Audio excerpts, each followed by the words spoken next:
Reset Your Mind. Vous écoutez le 21e épisode dédié à l'indécision. Avez-vous déjà passé des heures à hésiter entre deux options pour finalement ne rien décider du tout? Avez-vous déjà tellement hésité à répondre à une sollicitation que la décision a finalement été prise par d'autres? Si oui, bienvenue dans le monde de l'indécision. J'avais envie de vous partager des retours d'expérience et un éclairage du coût de nos indécisions sur nos vies, sur nos relations, notre état d'esprit et nos carrières. Car oui, chaque non-décision a un coût que l'on ne perçoit pas toujours directement. Alors si pour vous aussi ce n'est pas toujours simple de prendre une décision, que vous avez tendance à peser le pour et le contre fréquemment et parfois très longtemps, voici ce que cet épisode va vous apporter. Un éclairage sur comprendre les causes de cette indécision, d'où est-ce qu'elles viennent et quels mécanismes se mettent en œuvre lorsque vous êtes dans cette situation. Quel est le coût réel et bien évidemment mes meilleures stratégies pour la surmonter.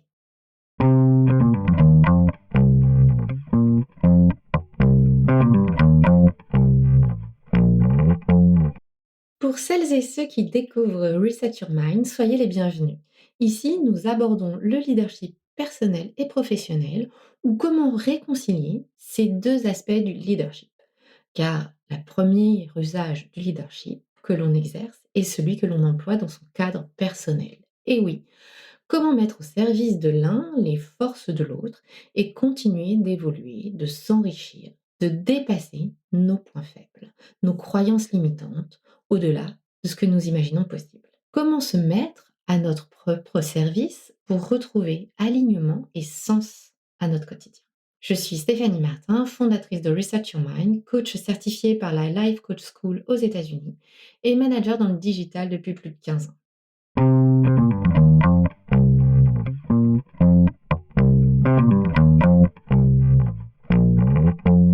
Si le coaching vous tente et vous intéresse, mais que vous n'avez jamais osé franchir le cap, c'est peut-être le moment ou jamais.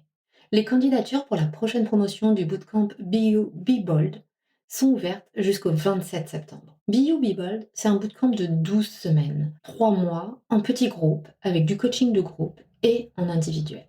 Un programme d'accompagnement spécifique avec des vidéos en asynchrone, un groupe de soutien au quotidien et une masterclass chaque mois pour des thématiques particulières à approfondir.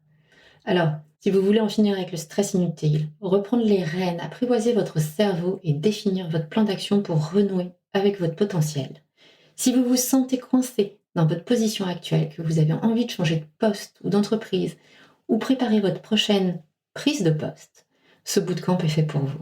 Si vous souhaitez en savoir plus, vous pouvez déposer votre candidature à contact@resetyourmind.fr et vérifier que c'est bien le coaching dont vous avez besoin. Vous pouvez aussi prendre directement rendez-vous dans le lien en commentaire. Je me réjouis d'échanger avec vous.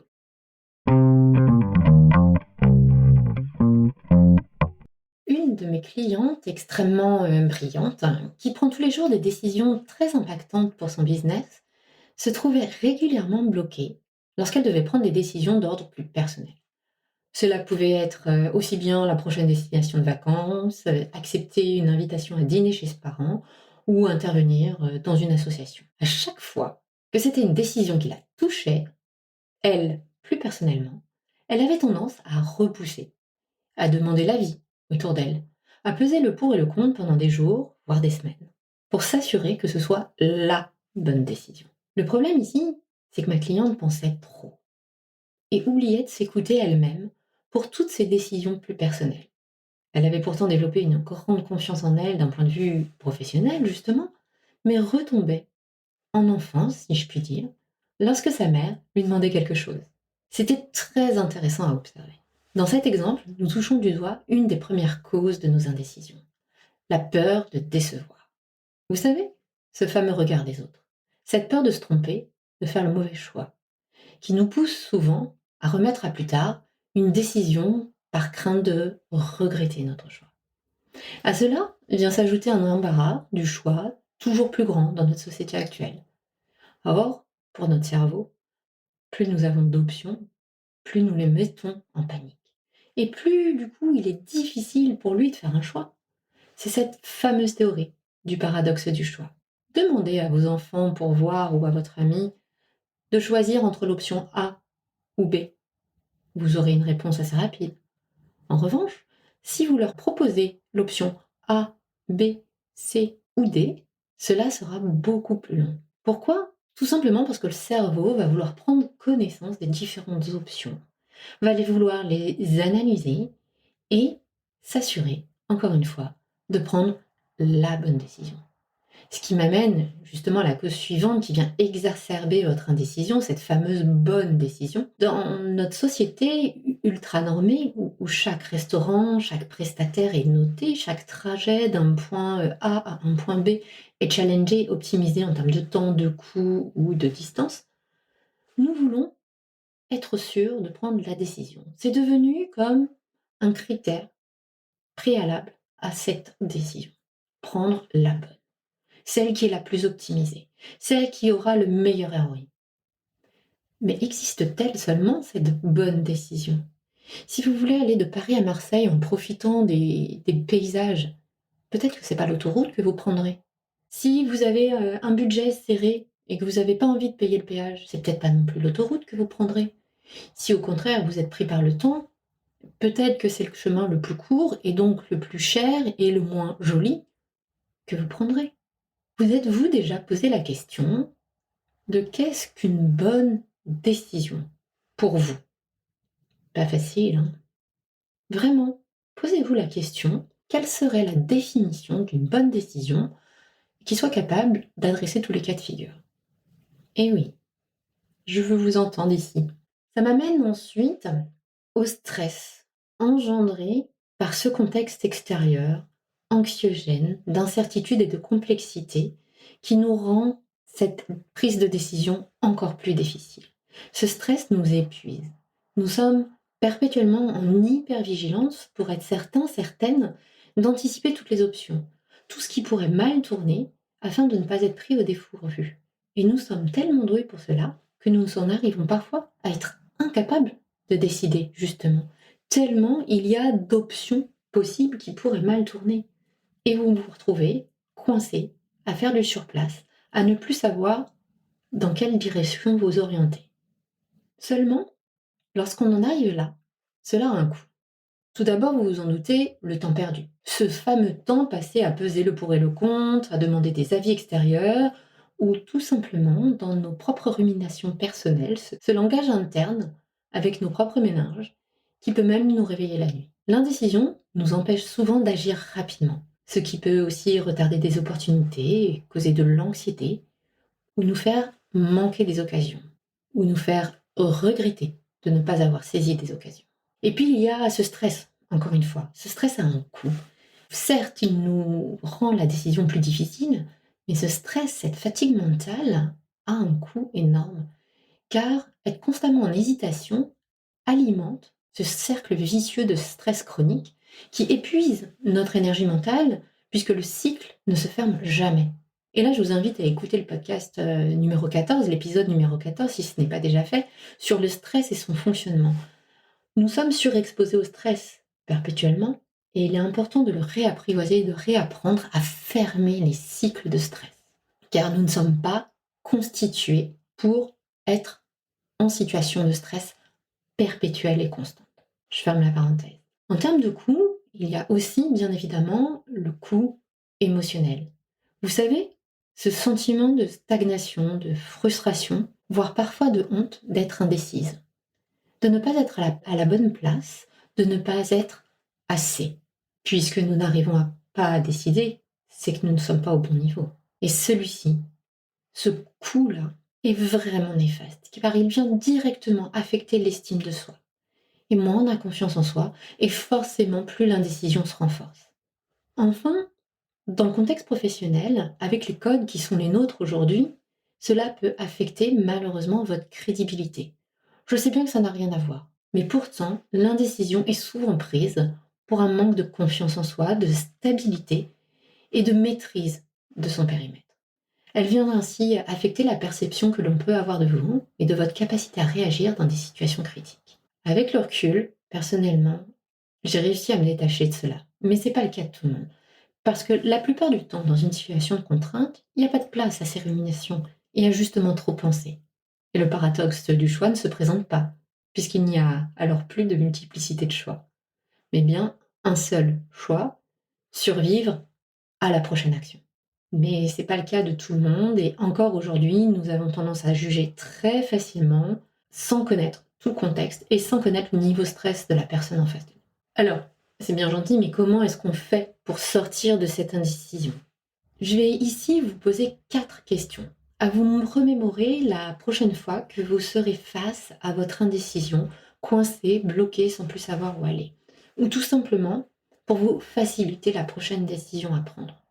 Je vous encourage à démarrer avec des petites décisions pour reprendre le pas, vous remettre en mouvement et reprendre confiance en vous. La première question, c'est pensez-vous vraiment qu'il y ait toujours qu'une seule bonne réponse? Pensez-vous vraiment qu'il y ait toujours qu'une seule bonne réponse? La deuxième question que je vais vous poser, c'est pensez-vous que cette décision est immuable et déterminera le reste de toute votre vie? Pensez-vous que cette décision est immuable et déterminera tout le reste de votre vie? Troisième question, qu'est-ce que vous voulez vraiment vous? Vers quoi, naturellement, avec votre ventre, avec votre cœur, êtes-vous porté? Qu'est-ce que vous voulez vraiment vous? Sous-entendu, pas les autres.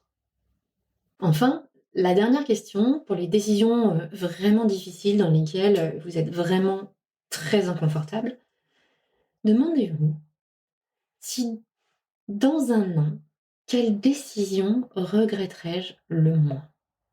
Dans un an, quelle décision regretterais-je le moins? Pourquoi ces questions? Parce que tout simplement, elles vous aideront à arrêter de trop réfléchir inutilement. Elles vous permettront de simplifier le choix, justement, de réduire le nombre d'options pour diminuer votre surcharge cognitive, qui est totalement inutile. Adopter une approche un peu plus itérative aussi, plutôt que de chercher à tout résoudre d'un coup, prendre des décisions petites et progressives diminue l'anxiété liée à l'engagement final et surtout vous ramène à cette itération, cette construction, pas à pas, petit pas par petit pas. Et dans notre monde qui avance toujours plus vite, les décisions que nous prenons aujourd'hui seront obsolètes dans quelques mois à peine. Donc déchargez-vous de cette charge mentale totalement inutile. Mieux vaut décider, tester, s'adapter et ajuster. Ces questions, elles vous aideront aussi à apprivoiser un peu mieux l'incertitude, justement. Apprendre à accepter que toutes les décisions ne sont pas parfaites et qu'il est normal d'avoir des doutes et qu'il est important de s'adapter et que dans cette adaptation réside toute la force, toute la différence d'un manager, d'un leader, d'une leader et que dans cette capacité à s'adapter, c'est là que réside tout votre potentiel, toute votre compétence, toute votre singularité. De voir les choses autrement, de vous adapter au contexte. Et puis, ça vous aidera aussi à vous fixer un délai. Vous verrez, c'est radical. Pour éviter des ruminations sans fin qui vous prennent toute votre énergie, tout votre cerveau, votre bande passante de cerveau, vous fixez un délai pour vous dire je prends cette décision plus tard, à la fin de la semaine ou à la fin du week-end. Vous verrez que ça vous encouragera à décider. Pour conclure, s'il y avait un message vraiment que je souhaiterais que vous reteniez aujourd'hui, c'est que chaque étape, chaque décision est un apprentissage, pas une finalité en soi. C'est ce qui est le plus important pour moi à retenir vraiment aujourd'hui. Être indécis est normal.